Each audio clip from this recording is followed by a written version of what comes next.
Carl Jung's most dangerous discovery wasn't centered on illness in the traditional sense. It revolved around a rare group of individuals who had an unusual ability. They could perceive details, emotions, and hidden truths that almost everyone else missed. Jung called this differentiated perception. These were people who could instantly detect micro-expressions, sense buried feelings, and intuit unconscious psychological dynamics unfolding in every interaction. They could walk into a room and, without anyone saying a word, recognize who was lying, who was anxious, or who carried resentment. On the surface, this might sound like a gift. Yet Jung warned that such an ability often came with devastating consequences. These individuals frequently ended up feeling exhausted, alienated, and socially disconnected. It wasn't that they were unstable or delusional, far from it. Their problem was that their clarity of perception isolated them from others. Most people could not bear being seen so completely, and those who had this gift often found themselves misunderstood, rejected, or even attacked. Jung concluded that seeing too much truth can be just as dangerous as being blind to it. One of Jung's most striking cases emerged in 1913, shortly after his painful break from Sigmund Freud. During this period of personal turmoil, a highly intuitive and introverted patient came to him for help. Jung described her as possessing undifferentiated intuitive perception. She had the uncanny ability to immediately sense the psychological atmosphere of any situation. For example, she could tell when someone's confident smile masked despair, or when a friendly gesture was fueled by rivalry. Jung noted in his private writings, the patient displays an extraordinary capacity for perceiving unconscious contents in others. But this faculty appears to cause her considerable distress rather than advantage. Her gift made her socially handicapped. Small talk was unbearable for her because she always saw through the surface. Friendships collapsed because people felt uncomfortably exposed in her presence. Even workplaces rejected her because she disrupted the unspoken agreements that allow groups to function smoothly. This wasn't a case of psychosis.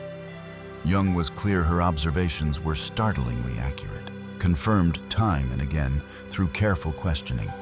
What he was observing was the danger of consciousness itself. When perception grows too refined and too differentiated, it no longer supports social survival, it undermines it. What made the situation even more puzzling was that Jung had no scientific explanation for how she knew what she knew. This pushed him to investigate what he later called participation mystique, a phenomenon where a person unconsciously absorbs the emotional and psychic atmosphere of those around them. In other words, their inner antenna was so sensitive that they received not only spoken communication, but also unspoken and unconscious signals. Modern psychology would later validate some of these insights.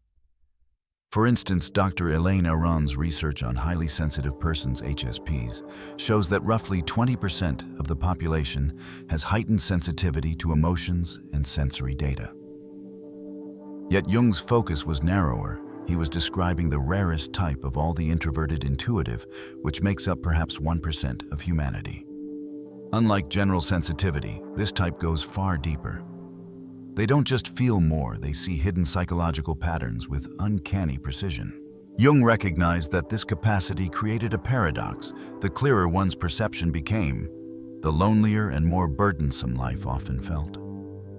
As he wrote, the danger lies not in the perception itself, but in the psychic isolation it creates. Carl Jung's most dangerous discovery wasn't centered on illness in the traditional sense. It revolved around a rare group of individuals who had an unusual ability. They could perceive details, emotions, and hidden truths that almost everyone else missed. Jung called this differentiated perception. These were people who could instantly detect micro-expressions, sense buried feelings, and intuit unconscious psychological dynamics unfolding in every interaction. They could walk into a room and, without anyone saying a word, recognize who was lying, who was anxious, or who carried resentment. On the surface, this might sound like a gift. Yet Jung warned that such an ability often came with devastating consequences. These individuals frequently ended up feeling exhausted, alienated, and socially disconnected. It wasn't that they were unstable or delusional, far from it. Their problem was that their clarity of perception isolated them from others.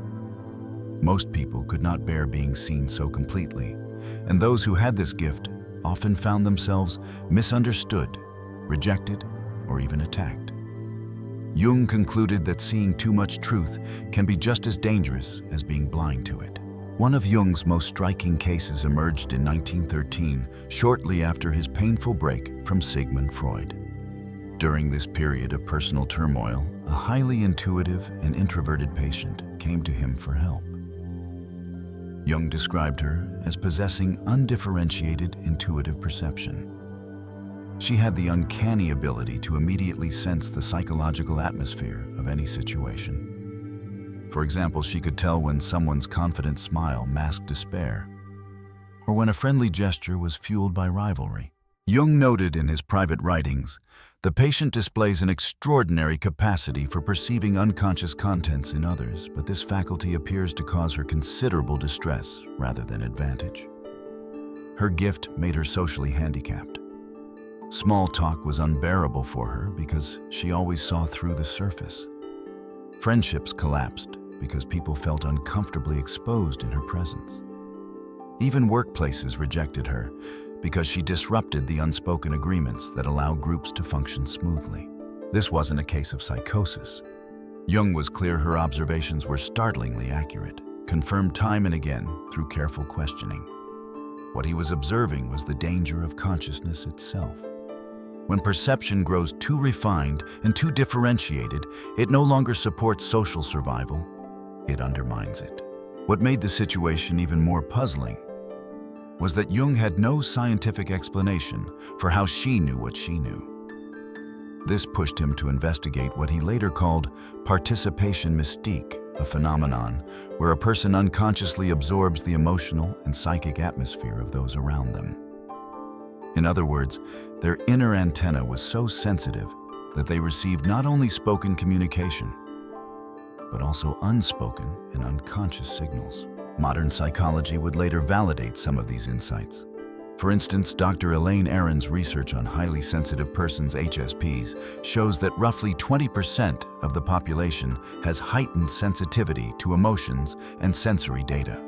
Yet Jung's focus was narrower. He was describing the rarest type of all the introverted intuitive, which makes up perhaps 1% of humanity. Unlike general sensitivity, this type goes far deeper. They don't just feel more, they see hidden psychological patterns with uncanny precision. Jung recognized that this capacity created a paradox. The clearer one's perception became, the lonelier and more burdensome life often felt. As he wrote, the danger lies not in the perception itself, but in the psychic isolation it creates. Jung considered this problem so dangerous that he identified 3 core risks faced by individuals with heightened perception. Each of these dangers could undermine not only their well-being, but also their very sense of identity. Danger 1. Disrupting the collective unconscious. Jung believed societies, families, and organizations all rely on shared illusions, unspoken agreements, about what to acknowledge and what to ignore. When a perceptive person exposes these hidden truths, they destabilize the group. For instance, pointing out unspoken resentments in a family can unravel its fragile harmony. Jung wrote, "The individual who perceives too clearly threatens the collective agreements upon which social cohesion depends." Danger 2. Psychological isolation. The sharper one's perception, the greater the distance from others.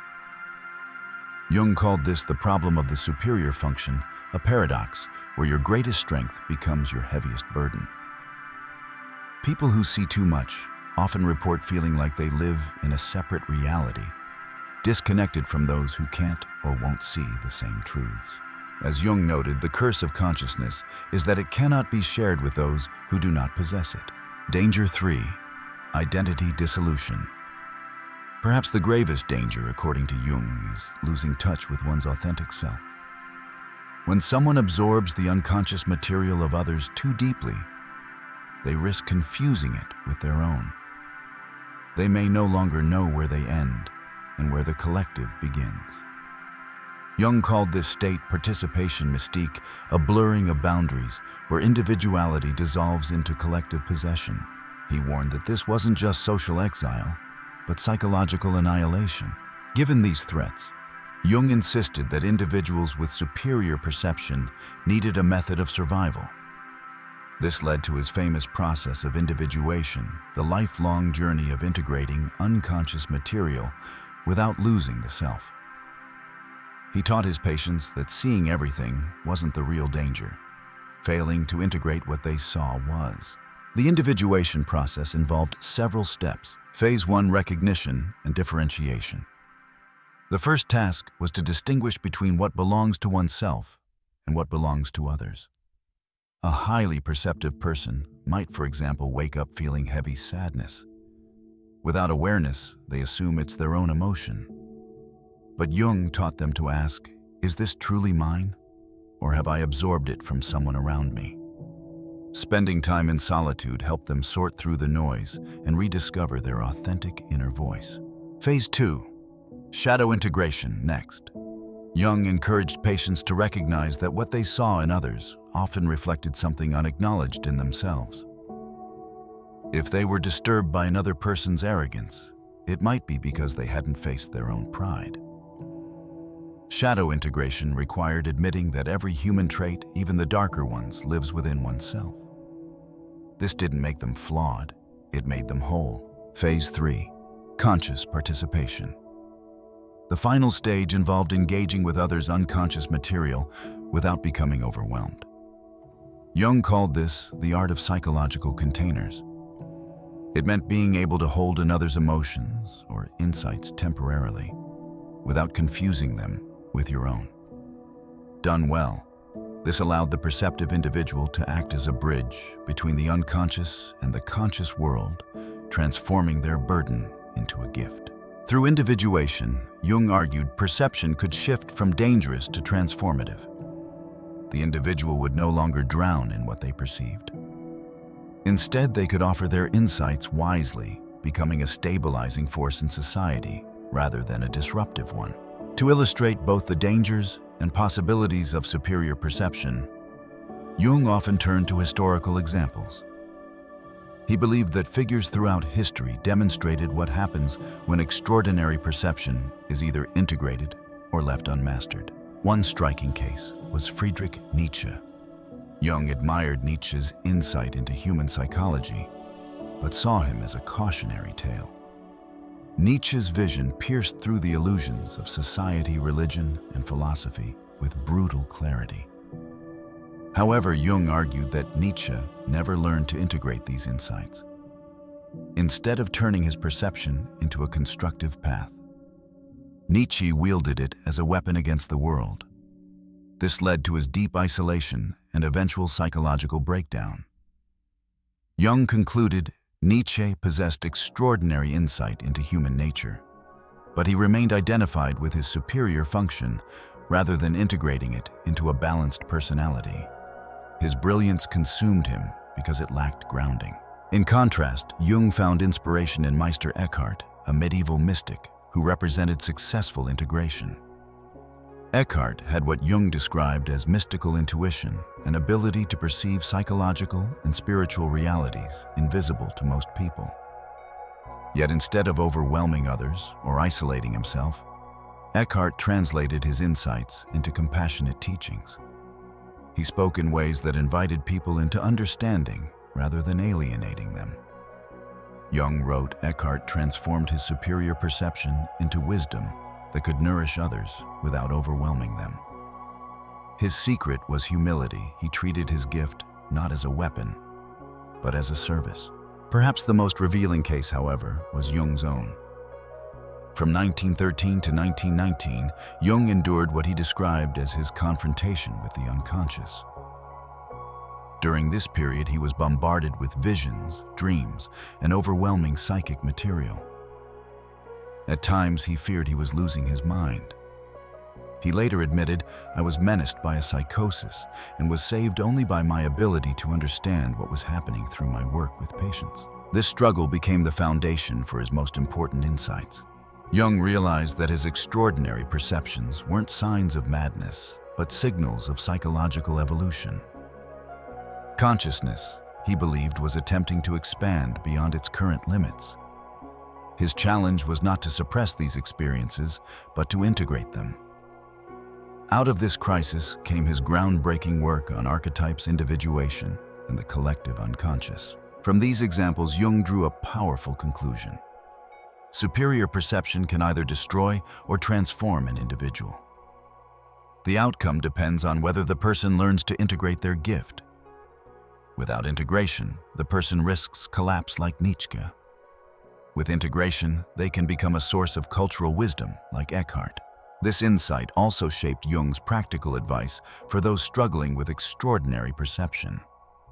He urged them to seek out what he called the few who understand. In other words, they needed relationships with people capable of recognizing their authenticity without reacting defensively.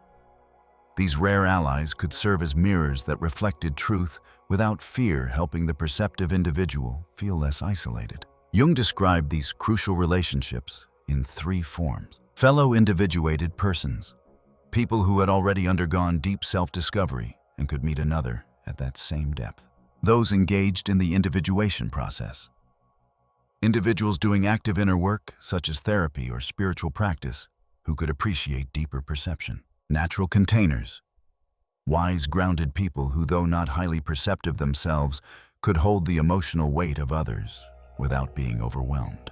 With these relationships, Jung believed even the most perceptive individuals could find refuge and belonging. Jung also taught his patients how to reveal their perceptions gradually rather than all at once.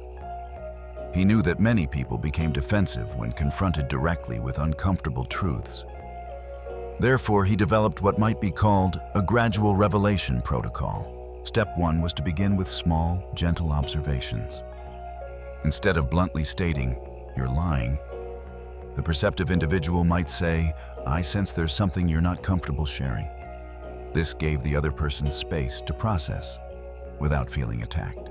Step 2 was to carefully observe the response. Did the person become defensive and dismissive? Or did they lean in with curiosity? Step 3 involved slowly increasing the depth of insights, depending on how much the other person could tolerate. Step 4 emphasized framing insights as offerings rather than pronouncements. In short, the goal wasn't to prove one's vision right, but to invite dialogue. Jung stressed that true integration required patience and humility. Superior perception was not meant to be used as a weapon to expose others, but as a tool for growth for both the individual and those around them. He also outlined what successful individuation looked like in 4 transformational stages. Stage 1, recognition without overwhelm. The individual begins by acknowledging their perceptive abilities without being crushed by them. Instead of fearing their gift, they start to accept it.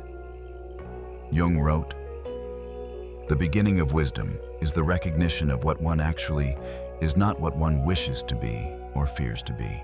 Stage 2, integration without isolation. Here the person learns to balance their gift with social connection. Instead of withdrawing, they discover ways to remain authentic while still engaging meaningfully with others. Jung called this social individuation living as oneself without cutting ties to the collective. Stage 3, service without sacrifice. At this stage, perception becomes a gift offered to others rather than a burden carried alone. A perceptive counselor, for example, might help clients uncover hidden struggles in ways that heal rather than alienate. Jung saw this as conscious participation, where insight is shared in service, not domination. Stage 4, legacy without attachment. Finally, perception matures into wisdom. The person uses their abilities for the good of society without being attached to recognition or approval. Jung called this the transcendent function, a stage where the individual no longer needs validation but contributes to the collective with quiet confidence. However, Jung also warned of pitfalls that could derail this journey. He described several traps that highly perceptive individuals frequently encountered. The inflation trap. Believing oneself to be a prophet who must save others, leading to arrogance and disconnection. The withdrawal justification. Retreating completely from society under the excuse that others are too unconscious to understand. The helper's trap. Defining oneself entirely by the role of helping others, losing touch with personal growth in the process. The overwhelm return. Even after integration, slipping back into overload during times of stress or trauma and becoming swamped by unconscious material again. Jung stressed that individuation was not a one-time achievement, but a lifelong process requiring constant vigilance.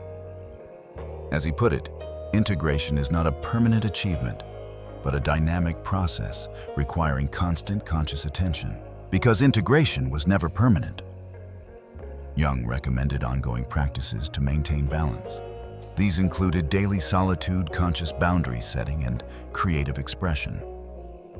Solitude allowed the perceptive individual to separate what truly belonged to them from what they had absorbed from others. Boundary setting meant deliberately choosing when to use their abilities and with whom. Creative outlets, whether writing, painting, or music, served as ways to transform overwhelming perceptions into something constructive and meaningful. He also stressed the importance of continuous shadow work. Without confronting their own unconscious material, perceptive individuals risked projecting it outward or being destabilized by what they saw in others.